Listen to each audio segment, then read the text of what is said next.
Pressurise होता था काम वाम करने के लिए, जैसा कि एक ऐसा बच्चे होते हैं पढ़ने जाते तो उनको घर का काम नहीं करना है, या आप पढ़ के आती थी तो घर का काम में क्या हाथ बटाती?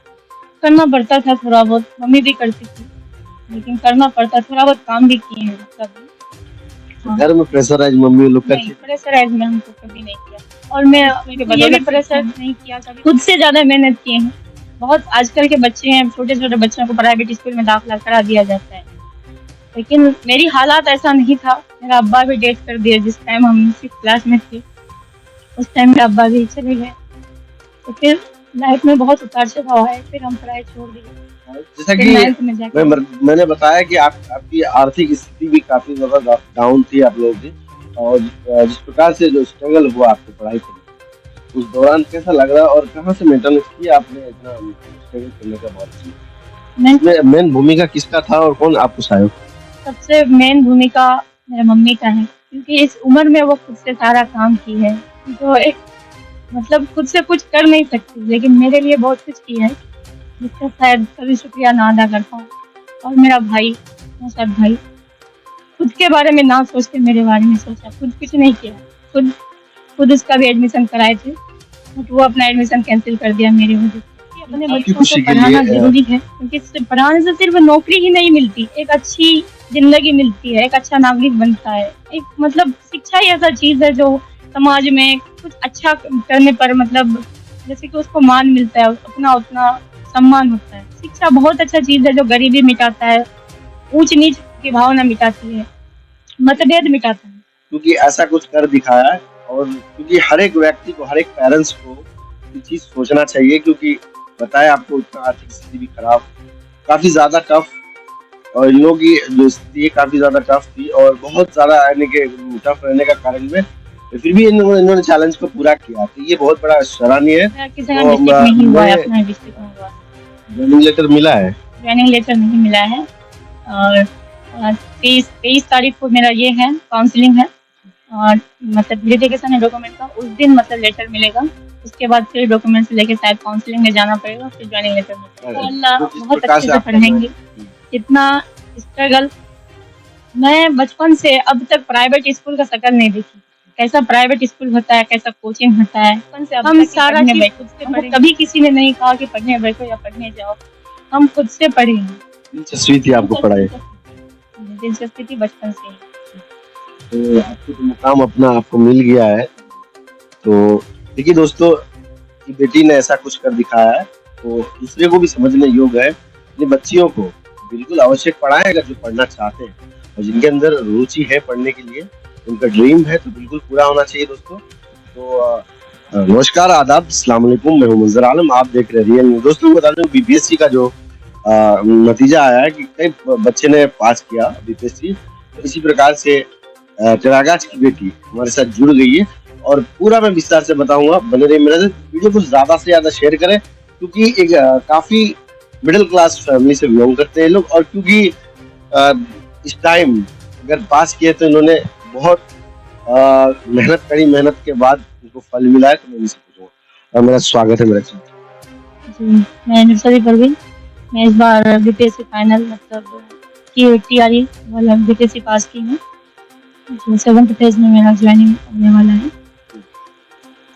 और कैसा खुशी महसूस हो रहा है? खुशी तो महसूस हो रही है बहुत ज़्यादा। सरकार ने हम लोग को बहुत जल्दी, बहुत कम टाइम में इतना अच्छा कर दिया, इतना अच्छा जॉब दे दिया, टीचर बना दिया, इतना कम टाइम में, कम एज में, बहुत कुछ किया है इसमें। तो आगे किस प्रकार से ड्यूटी करेंगे, या बच्चों के जो क्षेत्र में जाएंगे, जिसको लेटर मिलेंगे आप लोग, वो जाएंगे ड्यूटी ज्वाइन करेंगे, तो किस प्रकार के आप लोग यानी कि परफॉर्म करेंगे आप लोग फील्ड में? बच्चों को मतलब बहुत बच्चे होते हैं जो रेगुलर नहीं आते हैं, तो रेगुलर नहीं आने का कारण ये भी है कि बच्चों को पढ़ाई में दिलचस्पी नहीं है। दिलचस्पी नहीं होने का सबसे ज़्यादा बड़ा रीज़न है टीचर का पढ़ाने का मेथड, शिक्षण विधि कैसी है उसकी।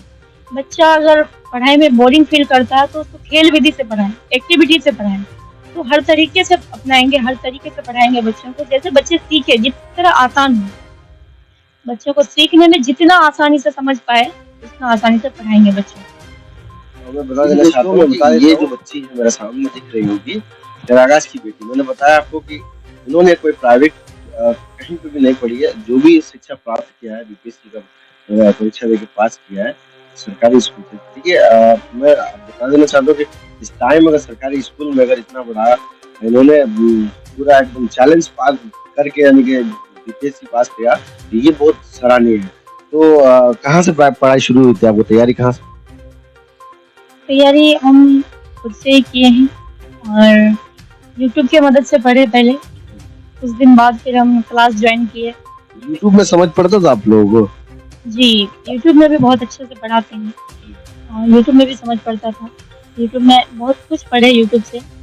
फिर पेड क्लास लिए, पेड क्लास में पढ़ाता है कि मतलब टॉपिक वाइज पढ़ाता है, पहले टॉपिक पढ़ाता है उसके बाद क्वेश्चन पढ़ाता है और यूट्यूब में डायरेक्ट क्वेश्चन पढ़ाता है। तो क्वेश्चन पढ़ लिए लेकिन टॉपिक भी पढ़ना जरूरी था, सिलेबस भी पढ़ना जरूरी था, तो फिर क्लास लिए। तो हम फिर क्लास से पढ़े और सेल्फ स्टडी के कोई ऑफलाइन बैच नहीं था, खुद से पढ़े।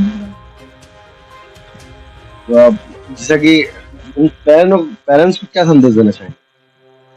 पेरेंट्स को यही संदेश है कि मुझे देख के खुद संदेश आ जाना चाहिए, कुछ समझ में आ। जब हम पढ़ने जाते थे, यहाँ से टेढ़ागाछ अकेले पढ़ने जाते थे, सुबह सवेरे 5 बजे 6 बजे दोपहर शाम में अकेले पढ़ने जाते थे, कोई साथ नहीं था। अकेले पढ़ के जा करके अकेले पढ़ करके आज हम यहाँ पहुँचे। तो आज अगर आप अपने बच्चों को सपोर्ट करेंगे, उनका साथ देंगे, तो मेरे से अच्छा कर सकता है। अच्छा, जैसा कि आपने पढ़ाई तैयारी किया, कितनी कठिनाई आया होगा और आपके घर की स्थिति भी मुझे पता चला कि काफी ज्यादा डाउन है, फाइनेंशियल प्रॉब्लम है या काम का प्रॉब्लम है या कितनी परेशानी है? बहुत परेशानी, काम का तो सबसे ज्यादा प्रॉब्लम कि घर में मेरी मम्मी अकेली और तबीयत भी खराब रहती थी बार बार। बहुत मुश्किल से मेरी मम्मी, मेरा 2 साल हम घर में नहीं रहे, 2 साल हम डीएलएड के लिए चक्कर में बाहर के संगन में रहे, तो बहुत मुश्किल से घर संभाला। फिर मेरा भैया खुद को छोड़ करके, खुद का सपना छोड़ करके, खुद का एडमिशन कैंसिल करके मेरे पे ध्यान दिया, मेरे पे फोकस किया, खुद के बारे में नहीं सोचा, पूरा मेरे बारे में सोचा है। इसका जितना शुक्रिया अदा करें उतना कम है। और रही घर के फाइनेंस प्रॉब्लम तो थी, लेकिन कहते हैं खाने वाले को अल्लाह देता है। खुदा का भी बहुत बहुत शुक्रिया है कि इतना कम टाइम में कामयाब कर दिया, ये बहुत है। ये आपके अंदर जुनून थी कि मुझे करना है, ड्रीम थी कि मुझे ये करना ही है। तो आप देखिए दोस्तों, मैं बता देना चाहता हूँ कि काफी नॉर्मल घर की लड़की है और बहुत अच्छा है कि उन्होंने बताया और समाज को मैसेज भी दिया। तो बहुत बहुत शुक्रिया हमारे साथ बातचीत करने के लिए, हमारे जो चैनल में बात की, आप कीमती वक्त दिए। जी, थैंक यू आपका।